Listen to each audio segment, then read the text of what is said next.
Welcome to the deep dive. Okay, imagine you're running a B2B company, a business-to-business setup, and you've got this amazing, really innovative software, but it's complex. How do you explain that to a potential client who's, completely swamped for time? How do you actually connect? Well, that brings us to our first big topic today, how B2B firms are really changing the game, using video to connect with customers. It's quickly becoming a huge part of their digital marketing playbook. But then we're going to switch gears a bit. We'll look at something that seems different, but I think you'll see it's really connected the entrepreneurial mindset. And this isn't just for startup founders, right? It's this fundamental way of thinking that fuels innovation, helps people adapt. It applies to pretty much anyone. You could be an employee, a business owner, maybe even a student. That's exactly right. And our goal here in this deep dive is to sort of unpack how adopting that entrepreneurial thinking, that mindset, can actually be a kind of superpower. It helps businesses, sure, but also individuals to really stand out and innovate, especially in fields that are moving as fast as, say, modern marketing. Okay, let's unpack this first part then. Video in B2B. We see it popping up more and more, but isn't there a worry it might seem a bit frivolous or maybe not serious enough for, a corporate audience? What makes video so good for businesses selling to other businesses? How do they get that tone right? Yeah, that's a really good point, and it gets to the heart of why it works. It's not about making flashy consumer ads. The real power lies in how video tackles some specific B2B challenges by delivering real professional value.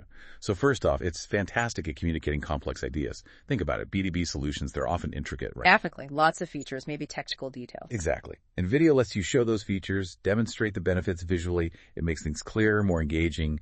We're actually seeing data suggesting that using video demos for complex stuff can shorten sales cycles. Maybe by 15% sometimes. Wow, okay. Yeah, because it helps potential clients understand quicker, builds that initial trust. It kind of cuts through all the text and specs they might be drowning in. And beyond just explaining things, videos just get shared more. They get more engagement. If B2B companies create really compelling, informative video content and authentic content, that's key. They build trust. They position themselves as, thought leaders in their field. So it's about credibility, too. Absolutely.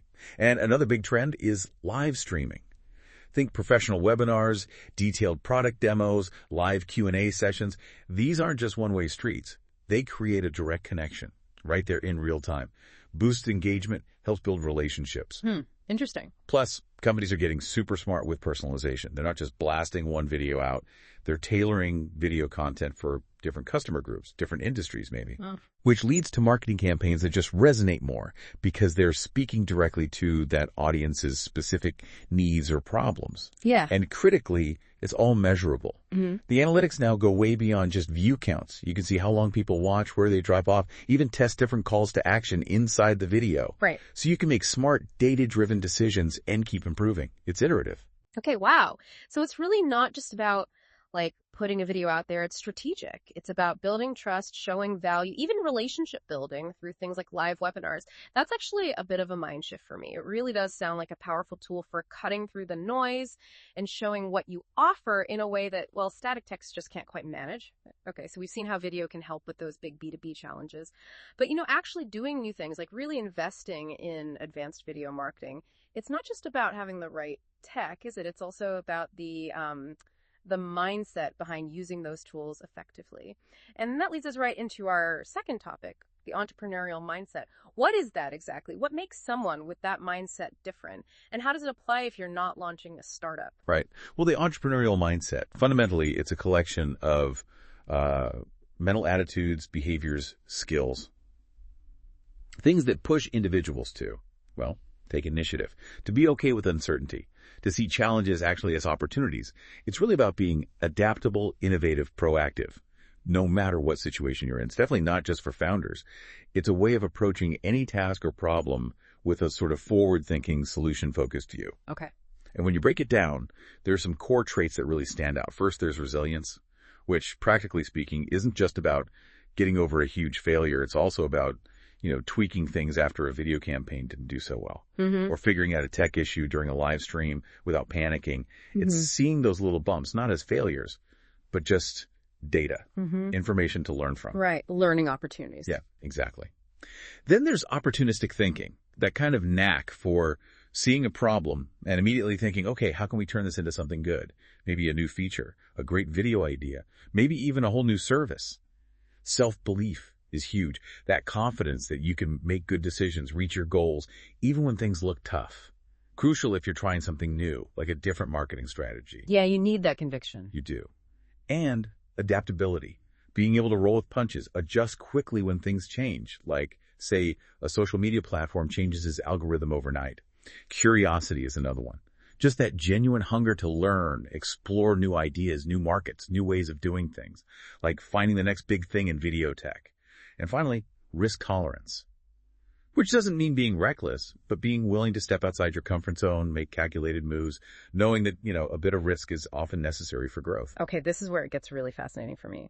Why is this specific mindset so vital today? The world's changing so fast. Why is this seen as such a superpower, as you called it? Yeah, connecting it to the bigger picture. An entrepreneurial mindset really fuels creative problem solving. People with this mindset, they don't just sit back and wait for answers. They actively create solutions. That makes them valuable anywhere. It also helps turn adversity into opportunity. Look, challenges are going to happen, right? But this mindset trains you to see them more like stepping stones, not roadblocks. It definitely fosters innovation.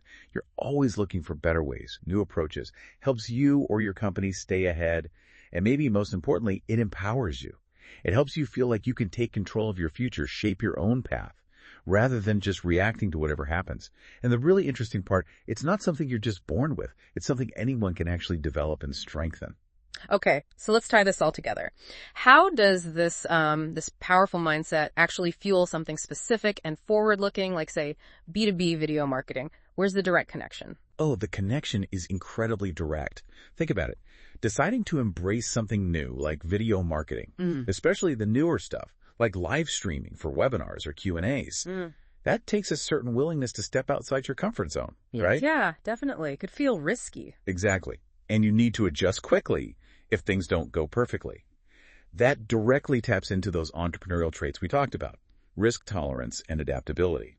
Someone with that mindset sees the potential reward, not just the risk. It makes that jump feel less daunting, maybe even exciting. Okay, I see that. Then there's the whole challenge of explaining complex B2B products.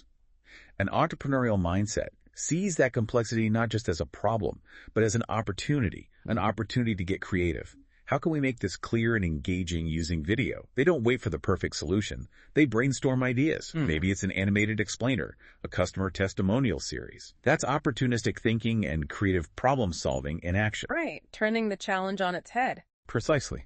And building up that brand authority, becoming a thought leader through video. That takes time and consistent effort. You might put out videos that don't get huge traction at first. So you need resilience to stick with it, and that underlying self-belief in the long-term value you're providing. You have to believe it's worth the effort. Takes sense. It's a long game sometimes. It often is. And finally, really optimizing your video strategy. Digging into analytics, creating personalized campaigns, constantly testing and tweaking. That comes from curiosity, wanting to understand what works and why. And it comes from practicing problem solving every day. Always looking for ways to improve performance, make things more effective. That's incredibly practical. It really grounds the mindset in day-to-day actions. So, okay, for people listening, how can they actively cultivate this mindset, especially if they want to be more innovative in their own work, even if it's not specifically marketing? Absolutely. It's very actionable. One big step is to consciously shift how you view failure, or setbacks, really. Didn't get the results you wanted from that video. Presentation didn't land perfectly. Okay, what can you learn? Treat it as data, not disaster. There's that famous Churchill quote, right? Success is not final. Failure is not fatal. It is the courage to continue that counts. It's about extracting the lesson and moving forward. Right. Reframing failure. Exactly. Another huge thing is adopting a growth mindset. This comes from Carol Dweck's work. Basically, believe your abilities aren't fixed. You can get better through effort and learning. So instead of thinking, oh, I'm just not good at video editing, or I'm terrible on camera, ask yourself, okay, how can I improve this? What skills do I need? Then go learn them. That's powerful. Changing the internal monologue? It really is. You also need to actively embrace curiosity. Make learning a lifelong habit. Explore new ideas. Read widely. Ask questions. That fuels innovation in any area. Then, start taking calculated risks. Doesn't have to be huge. Start small. Step outside your comfort zone, but in ways that feel manageable. Maybe pitch that slightly unconventional video idea. Try hosting a short-lived Q&A. Volunteer for a challenging project at work. Little steps build confidence. Exactly. And finally, practice problem solving daily. Just look around your own work or life. Are there routines you could streamline? Processes that could be better. Apply that opportunity lens to everyday challenges. And, we see this mindset embodied in lots of real-world examples. Think of Sarah Blakely, founder of Spanx. She heard no so many times but kept going because of her resilience and self-belief. Mm-hmm. Or someone like Elon Musk, who's famous for setting these incredibly audacious goals like colonizing Mars. He consistently sees massive problems as opportunities for game-changing innovation. So, wrapping up this deep dive then, we've looked at the really undeniable power of B2B video marketing, how strategic it is, how central it's becoming. But just as vital, maybe even more so, is that underlying entrepreneurial mindset. It seems to be the engine that really drives the innovation and, ultimately, the success needed to master strategies like this. Exactly. That mindset, it's really more than just a set of skills. It's almost a way of life. You can say it changes how you approach pretty much everything, challenges with opportunities, both at work and, frankly, in your personal life, too. It really gives you that edge to not just cope, but actually thrive in a world that's always changing. So a final thought for everyone listening. What does having an entrepreneurial mindset mean to you in your day-to-day work, maybe your personal projects, and how might actively cultivating it unlock new ways for you to innovate? Thank you for joining us on this deep dive.